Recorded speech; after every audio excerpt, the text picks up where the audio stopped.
আসসালামু আলাইকুম। Good morning. কেমন আছেন সবাই? আশা করি ভালো আছেন। আজকে চলে আসছি নতুন একটা বিষয় নিয়ে। আপনারা সবাই জানেন সেন্ট ক্যাসেল বিচ রিসোর্ট আমাদের সেন্ট মার্টিনে। আমাদের সেন্ট ক্যাসেল বিচ রিসোর্ট আমাদের আরও ২টি কাজ ধরেছে। একটি হলো কক্সবাজার মেরিন ড্রাইভ রোডে আমাদের নতুন জায়গা কিনা হয়ে গেছে, প্লট কিনা হয়ে গেছে। আমরা কাজ ধরবো ওখানে। আরেকটি হলো মানিকগঞ্জে, ঢাকা মানিকগঞ্জ।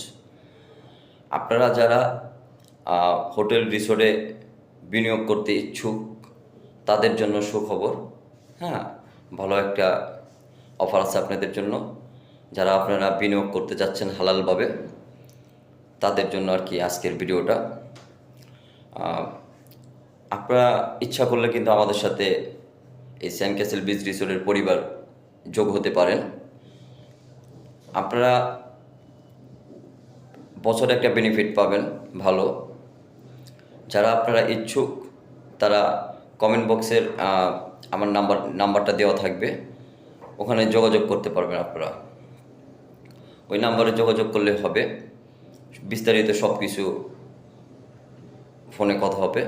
মেরিন ড্রাইভ রোডের বিচের সাথেই আমাদের রিসোর্ট হবে, 5 স্টার কোয়ালিটি। আপনারা কিন্তু অবশ্যই সুন্দর একটি পরিবেশ পাবেন বিচের সাথে একবারে মেরিন ড্রাইভ রোডে। আর ঢাকা যেটা ওইটা মানিকগঞ্জে, ওইটা অনেক সুন্দর। আর সেন্ট মার্টিনের বিষয়টা আমি বলতেছি, যারা আপনারা সেন্ট মার্টিন নিয়ে করতেছেন এখনও কিন্তু হয়তো সরকার এখনও বলেনি, গভর্নমেন্ট কিছু এখনও পারমিশন দেয়নি। আমরা যদি পারমিশন পাই তাহলে আপনাদেরকে আমরা জানাবো। হ্যাঁ, আমার এই পেজের সাথে আপনারা যুক্ত থাকবেন। সেন্ট মার্টিনের বিষয়টা অবশ্যই আপনাদেরকে আপডেট দেওয়া হবে আমার এই পেজ থেকে। এই সব আপডেট দেওয়া হবে, কয় তারিখে খুলবে শিপ, কয় তারিখে চালু করতেছে।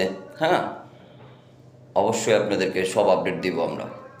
আর আপনাদের যাদের সেন্ট মার্টিনের টিকিট লাগবে, হ্যাঁ, শিপের টিকিট, ঢাকার থেকে যারা যাবেন অবশ্যই হ্যাঁ আমার সাথে যোগাযোগ করতে পারেন। আমি আপনাদেরকে টিকিট ঢাকার থেকে কেটে দিব যারা ঢাকার থেকে যেতে যাচ্ছেন। আজকের জন্য এইটুকুই। আবার আরেকদিন অন্য কোনো বিষয় নিয়ে কথা বলবো। আসসালামু আলাইকুম।